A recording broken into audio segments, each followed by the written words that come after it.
저는 이제 내용적인 것들을 필요한 부분을 읽고 또 필요한 부분을 설명하고 제가 논평하겠습니다.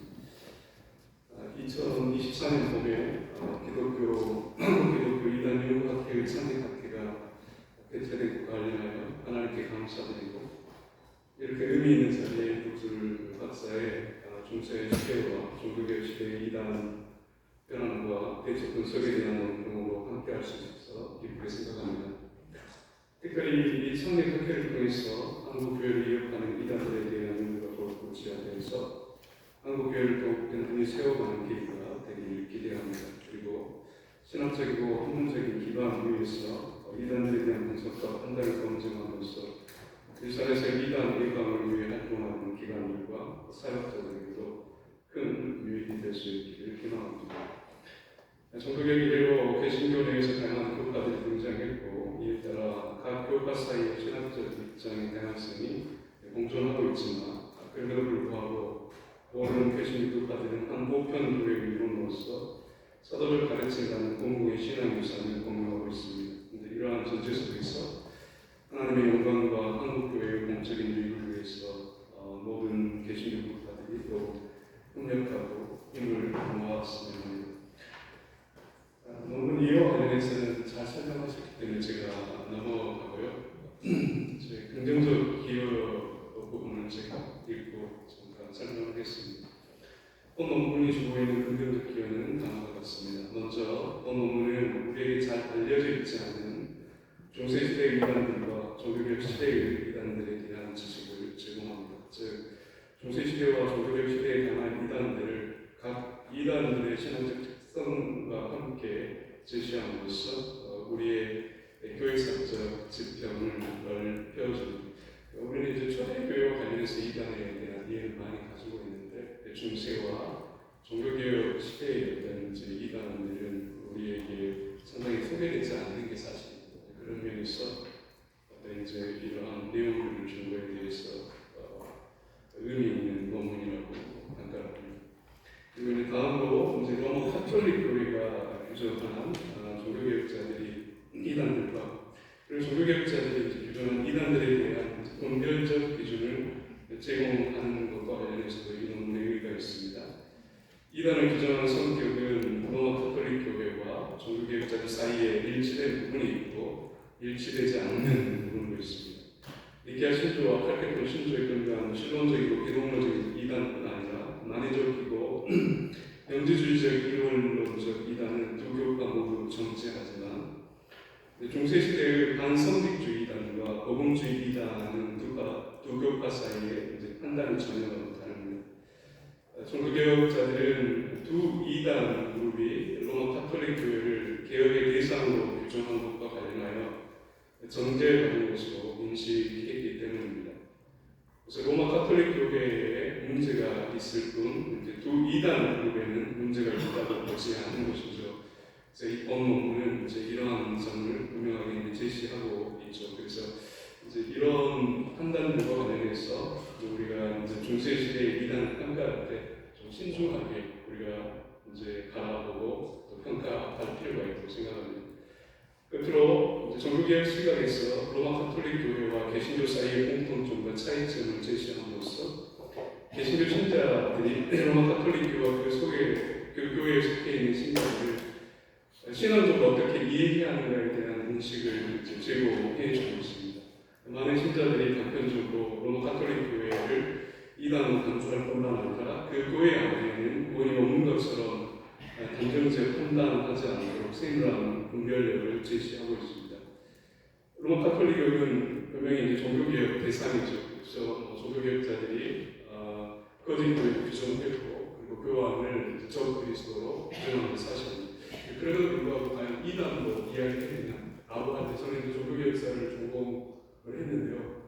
종교개혁자들이 이단으로 규정하지 않았습니다. 실제 이런 표현들을 보기가 쉽지는 않습니다. 그러니까 분명히 거짓 교회고 그리고 개혁의 대상이고 그리고 로마 카톨릭 교황에 대해서 적그리스도로 이야기하면서도 불구하고 이단이라는 표현을 쓰잖아요. 그럼 왜 그럴까 할 때 이게 보편교회에 대한 이해와 맞물려 있다는 실질적으로 우리가 이단으로 가면 보편교회 안에 들어올 수가 없습니다. 그러니까 교회사적으로 우리가 살필 때 보편교회라고 하는 것은 초대교회 이제 2세기부터 이런 용어가 생겼는데 이때 생겨났을 때 개념 중에 하나가 또 이 사도적 가르침을 가르치는 어떤 정통신학에 서 있지 않는 그러니까 그 교회에 포함되어 있지 않는 이제 모든 어떤 분파들과 이단으로 부정했죠. 그래서 사실은 이단들은 보편교회 안에 속해 있지 않습니다. 그러니까 이 고민이 종교개혁자들에게 있었죠. 그래서 이제 그 박사님도 이야기했지만 그 이제 로마 그 카톨릭 교회 안에 있는 이제 특별히 개별 신자들에 대한 이제 구원의 문제를 쉽게 판단하지 않았다.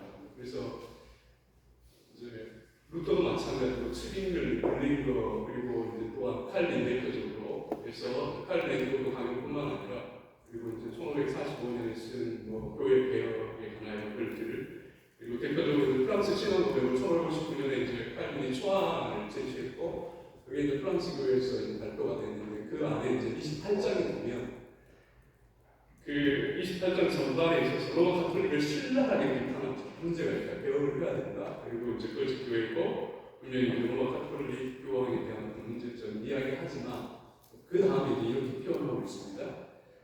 그럼에도 불구하고 교황제도에 대해 교황제도의 미세한 교회의 문제, 이를테면 세례의 문제가 남아있으며 세례 효능은 직내자에 달린 것이 아니고 우리는 거기에서 세례를 받은 사람들에게 다시 세례를 받아야 할 필요가 없다고 우리는 고백한다. 그래서 이제 세례의 흔적이 남아있다. 그렇게 얘기해요. 이것은 왜 그러냐면 종교개혁자들이 이제 그 사회론적인 것들을 거부합니다. 우리가 이제 성례에 있어서 이론적인 의미가 있고 사회론적인 의미가 있는데 사회론은 뭐냐면 성례 자체에 하나님의 어떤 은혜가 쉽게 들어있다 이렇게 생각을 합니다. 그런데 이제 종교개혁자들은 세례 자체와 세례를 분리합니다. 그래서 이제 형식 자체를 갖춰져 있으면 분명히 이제 믿음에 의해서 하나님의 은혜에 의해서 이 이제 그 세례 효력이 혹은 성례 효력이 있기 때문에 이제 로마 카톨릭에서 세례를 받았을지라도 그것 자체를 인정을 해줍니다.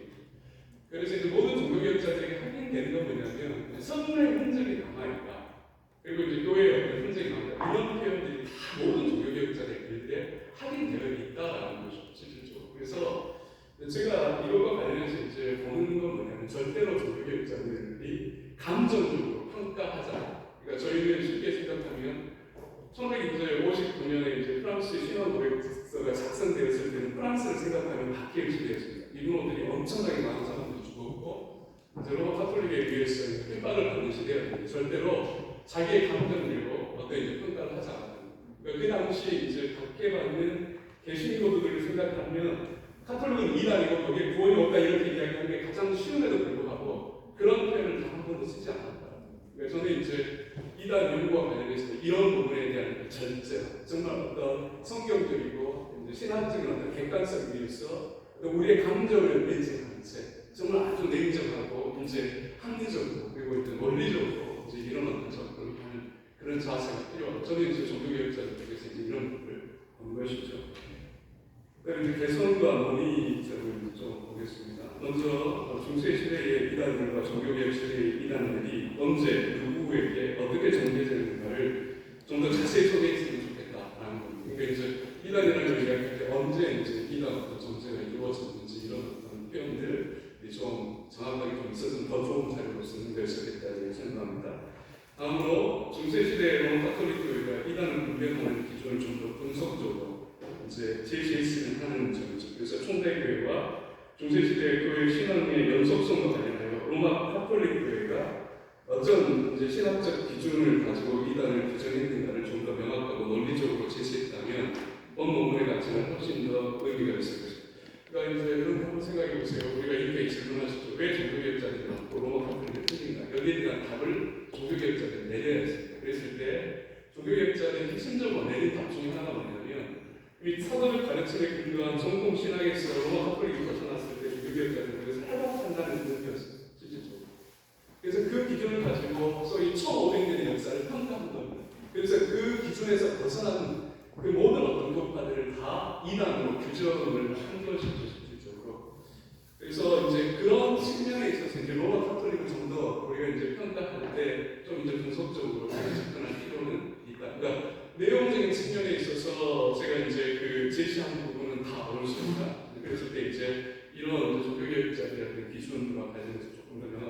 밝혔으면 좀 더 의미가 있었을 거라고 생각합니다. 그리고 이제 한 가지는 참어하면요. 저희가 이제 종교개혁을 생각할 때 칠링글의 종교개혁이 따로 있고 루터의 종교개혁이 따로 있고 칼빈의 종교개혁이 따로 있다 이렇게 생각하시면 안 됩니다. 하나의 종교개혁인데 이제 1529년에 루터와 칠링글과 말브르그 종교회담을 통해서 이제 결국 갈라졌죠. 그러면서 이제 교파가 생깁니다. 교파.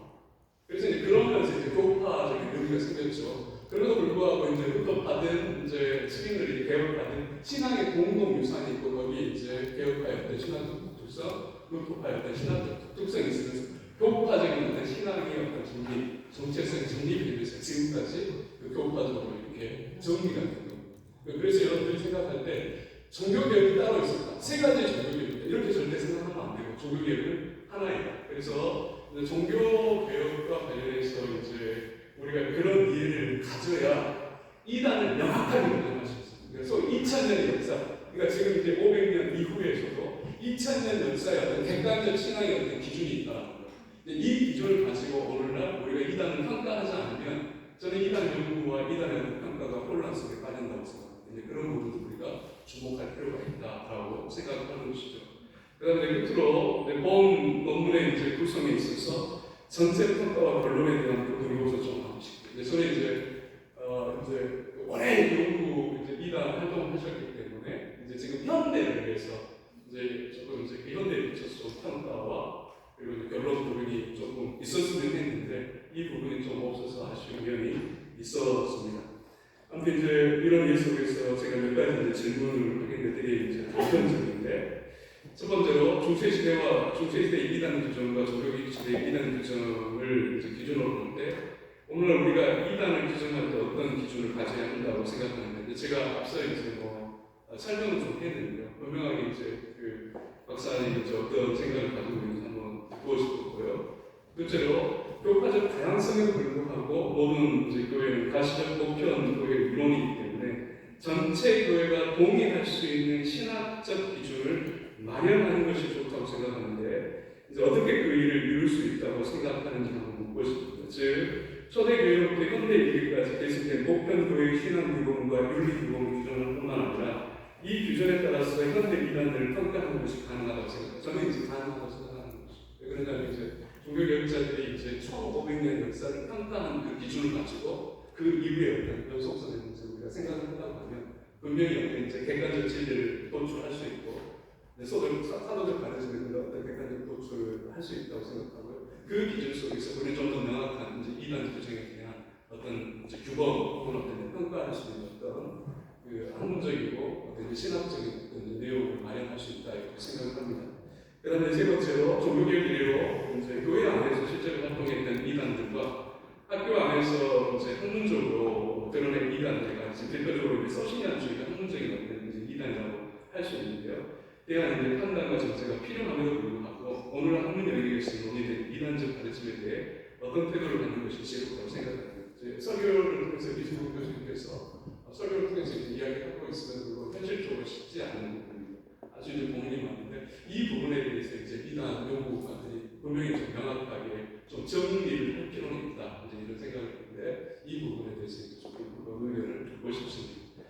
그리고 이제 네 번째로 이제 78페이지 제3례파는 서구 대부분의 흥행이고라고 썼는데 이건 제가 이제 조금 평가하는 게 조금 달라서 왜 이렇게 이야기했는지 한번 들어보고 싶어요. 왜 그러냐면 실질적으로 이제 서구에서 일부 흥행을 했지만 이제 뿌리가 뽑힙니다. 이제 그 이유 중에 하나가 이제 국가를 인정하지 않는 그 대표적인 거기 때문에 이제 이렇게 이제 평가하는 것은 이제 어떤 이유셨는지 한번 들어보고 싶었고요. 그리고 이제 또 하나가 이제 영국 교회와 성공회를 저는 같다고 보는데 이제 그래서 이것을 분리해가지고 쓰신 이유에 대해서 한번 듣고 싶었습니다.